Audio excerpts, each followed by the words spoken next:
سرخط مهمترین خبرها. اولین نتیجه‌های انتخابات آمریکا اعلام شدند. تاجیکستان از حساب جریمه بندی بیشتر درآمد دیده است و آلمان پناهجوی تاجیک دلمراد ارگاشوف را اخراج می‌کند.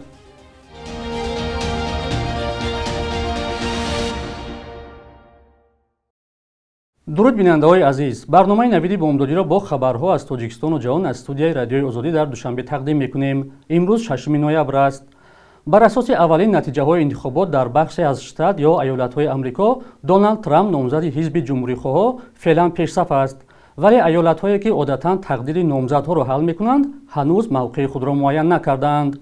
تا ساعت 9:10 6 نوامبر به وقت دوشنبه، دونالد ترامپ از 538 آوازی هیئت انتخاب کنندگان 214 و کامالا هریس نامزد دموکرات‌ها 179 آواز به دست آوردند. برای غلبه 270 آواز هیئت انتخاب کنندگان لازم است. در ایالات متحده آمریکا یک قسمی ایالت‌ها همیشه به جمهوری‌خواهان و یک قسم دیگر ایالت‌ها همیشه به دموکرات‌ها آواز می‌دادند. سرنوشت انتخاب آمریکا در این 7 ایالت معلوم می‌شود: پنسیلوانیا، کارولینای شمالی، میچیگان، ویسکونسین، جورجیا، آریزونا و نوادا. حساب آوازها در 7 ایالت سرنوشت‌ساز تا این لحظه ادامه دارد. بعد حساب 20% برگه‌های رای در کارولینای شمالی، دونالد ترامپ پیش‌صف است. با نوشته بعضی رسانه‌های آمریکایی از جمله نیویورک تایمز، حساب آوازها در بعضی ایالت‌ها می‌توانند تا چند روز دیگر ادامه کند. بینندگان عزیز، آخرین خبرها از نتیجه انتخابات آمریکا را هر لحظه می‌توانید در سامانه رادیوی آزادی با نشانی azadi.org بخوانید و همچنین می‌توانید نتیجه‌ها را در این خریطه دنبال کنید. درآمد تاجیکستان از حساب جریمه‌ها بیشتر از انتظاری‌های مقامات کشور را تشکیل داده است. رادیوی آزادی با یک سند وزارت مالیه درباره اجرای بودجه دولتی شناس شد که در نقشه بوده است از حساب جریمه و مجازات طی 9 ماه به بودجه دولت 176 میلیون سومانی وارد کرده شود. اما در عمل درآمد از این حساب 327 میلیون سومانی یا زیاده از 180% بیشتر از نقشه شده است. این مبلغ به 2% بودجه جمهوریوی راست می‌آید. از امور رسمی برمی‌آید که بودجه دولت هر روز از حساب جریمه‌ها بیش از 1.1 میلیون سومانی درآمد می‌دیده است. افزایش درآمد از حساب جریمه‌ها در حالی است که در این چند سال اخیر حجم جریمه برای قانون‌ویرانکنی‌های مأموری و جنایی بالا می‌رود. حجم نشاندهنده برای حساب‌ها که برای پرداخت جریمه‌ها نیز استفاده می‌شود از 1 ینور به اندازه 72 سومانی مقرر کرده شد. این نشاندهنده سال گذشته 68 سومانی بود. با اطلاع رسمی در عموم درآمد بودجه دولتی برای امسال 43 میلیارد و خرج آن 44.1 میلیارد سومانی به نقشه گرفته شده است. مقامات آلمان روند اخراج دلمراد ارگاشوف، فعال سیاسی و پناهجوی 40 ساله را شروع کردند. این در حالی است که چندین سازمان با نفوذ حامی حقوق انسان از جمله دیدبان حقوق انسان و کمیته هلسینکی از حکومت آلمان خواستند ارگاشوف را اخراج نکنند. روز 5 نوامبر دوستان ارگاشوف به رادیوی آزادی گفتند که مقامات آلمانی به وی دستور دادند که به شعبه استرداد بازداشتگاه مهاجران وارد شود و آماده اخراج باشد. پیشتر خبر رسیده بود که مقامات آلمان گفتند دلمراد ارگاشوف باید از 5 تا 7 نوامبر بازپس به وطنش تاجیکستان فرستاده شود. شرافالدین گادایف، رهبر جنبش اصلاحات و رشد تاجیکستان، قرارگاهش در آمستردام روز 5 نوامبر به رادیوی آزادی گفت دلمراد ارگاشوف از داخل بازداشتگاه تماس گرفته است که همه آمادگی‌ها برای استردادش شروع شده است و در نظر است روز 6 نوامبر او را فرستند.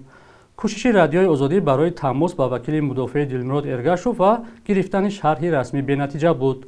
او میگوید بنا به خلاصه دادگاه گویا در پروندهش برای به تاجیکستان نفرستادن او دلیل قوی موجود نبوده است. دلمراد ارگاشوف از سال 2011 در آلمان قرار دارد، اما هر دفعه به درخواست پناهندگی پاسخ رد گرفته است. در گذشته آلمان و دیگر کشورهای اتحاد اروپا چندین فعال سیاسی را بازپس به تاجیکستان فرستادند که اکثر آنها برای مدت‌های دراز زندانی شدند. ساباگул фатидинова، зани тракторчӣ ва пахтакори номдор аз водии ваҳш дар шӯравии собиқ тоҷикистонро дар даҳҳо чорабинӣ муаррифӣ кардааст. гоҳо бо брежнев дар телевизион зоҳир мешуд, гоҳо дар озмунҳои байнулмилалӣ. ҳоло дар ноҳияи ховалин зиндагӣ мекунад ва хабарнигори радиои озодӣ дар бораи достони зиндагию гузориш таҳия намудааст. як акси рӯи маҷаллаи Сабагул Фатидинова сабаб шуд ки ӯ аз майдони пахтазори водии вахш ба заминҳои картошкаи ноҳияи ховалин равад. Сабагул тракторчӣ ва ронандаи мошинҳои пахтачинӣ буд. ӯро дар маҷаллаҳои муҳими он вақт васф карда аксашро мунташир менамуданд. маҷалла ба дасти ҷавони тоҷике ки дар як шаҳри русия сарбоз буд меафтад ва аз он ҷо ба хонаводаи Сабагул хостгор равон мекунад. در ژورنالی که برای شافیورو برای تراکتوریستا بود در همون ژورنالوز من چاپ شدگی بودم این مردک در تمام سیوز سالاتو کار میکردن خدمت میکردن خیر همون جدید است خیر کرده و چرته و چین تلفن‌ها نبود خیر رفتن من نخواستم بعد با هم که صغیره همین طرف بود دست همین میدونسته مجبور کردم من поезд дружба Советский Союз Прага Чехословакия رفتم از چخسلواکیا ما تمام کارو بود کرده دیگه ما اوچ года پدر گپش نگفته نمیشه. Сабагул Фатидинова соли 1973 ба ноҳияи Ховалин келин шуд. Вай тракторчӣ буд ва талош кард ки занону духтарони хонанишинро ки иҷозаи кор дар саҳро надоштанд ба кор ҷалб кунад.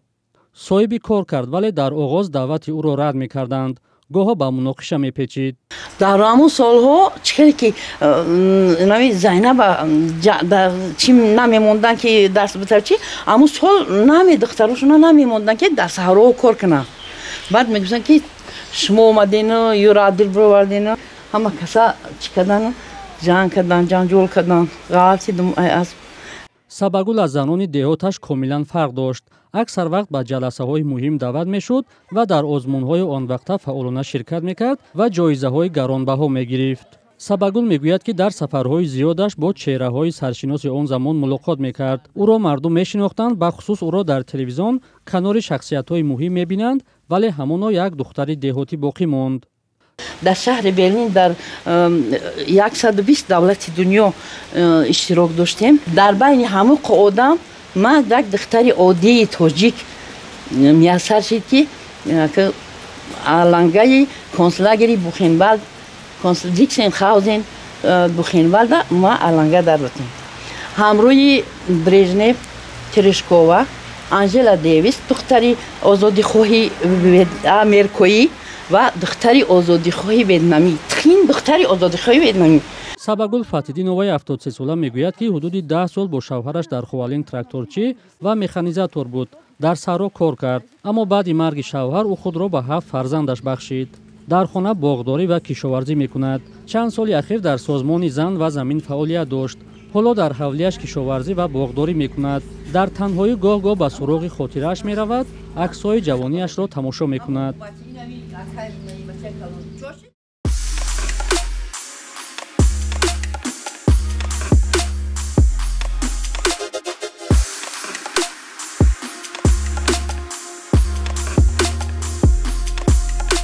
همه چیزی که میخواهند و میخواهید در اینجا هست. تازه‌ترین اخبار، گزارش‌های ویدیویی، شرح حادثه و تحقیقات ژورنالیستی. زمینه رادیو آزادی را نصب کنید و همه این را با انگشت زدن به تلفن هوشمند خود به دست بیارید.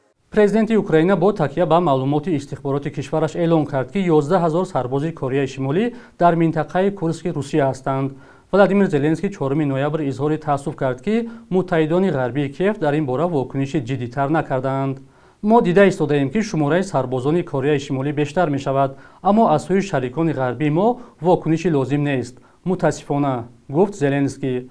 ба ҳисоби сарёсати истихбороти вазорати дифои Украина, Кореяи Шимолӣ то ин дам ба Русия 12 000 сарбоз фиристодааст ки 500 нафарашон афсар ҳастанд. вазорати дифои Амрико ё Пентагон шумораи сарбозони Кореяи Шимолиро дар минтақаи Курски Русия 10 000 гуфтааст.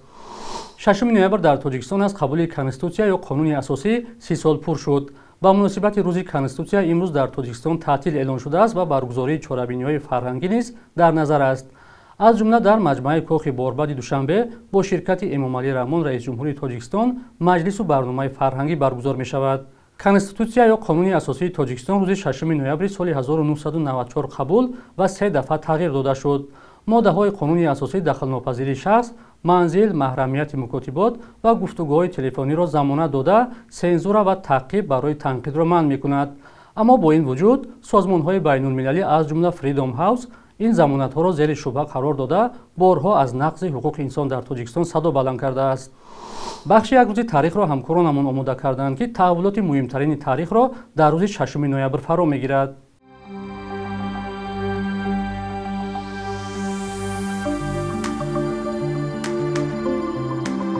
6 ноябри соли 1994 Конституцияи Тоҷикистон қабул шуд.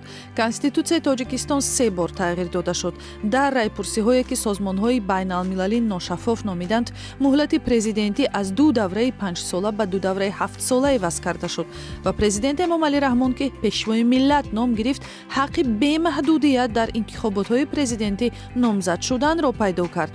Дар таҳрири 3-юми Конституция фаъолияти ҳизби динӣ манд ва ба шахсони 30 сола иҷозаи иштирок дар интихоботи президентӣ ва узвият дар Маҷлиси Миллӣ дода шуд. писари Эмомалӣ Раҳмон Рустами Эмомалӣ дар 33 солагӣ раиси Маҷлиси Миллӣ ва амалан шахси дуввуми ҷумҳурӣ гардид. 6 ноябри солҳои 2006 ва 2013 дар Тоҷикистон интихоботҳои президентӣ баргузор шудааст ки ҳар дафъа Эмомалӣ Раҳмон барандаи он эълон шуд. Ин ва дигар интихоботҳои президентӣ ҳарчанд бо ҳузури расмӣ чанд номзади дигари курсии президентӣ баргузор шудааст, ҳеҷ як интихоботро мутобиқ ба меъёрҳои интихоботи воқеӣ ва демократӣ эътироф накардаанд. 6 ноябри соли 1948 зодрӯзи ҳунарпеша ва коргардони театру синамо, барандаи телевизион ва радио Нурулло Абдуллоев аст. ин ҳунарпеша даҳҳо нақшро бозӣ карда, нақшҳояш дар намоишномаҳои театрии Аллома Адҳам ва дигарҳо, Шоҳ Исмоили Сомонӣ, кораш дар филмҳои Дар орзуи падару Тақвими интизорӣ хотирмон мебошад. соли 2005 бо унвони ҳунарпешаи мардумии Тоҷикистон қадрдонӣ шуд. صبح امروز بانک ملی تاجیکستان ارزش اسعار خارجی را در برابر سامانی چنین مقرر کرده است که آن میتواند از بانک‌های تجارتی فرق کند.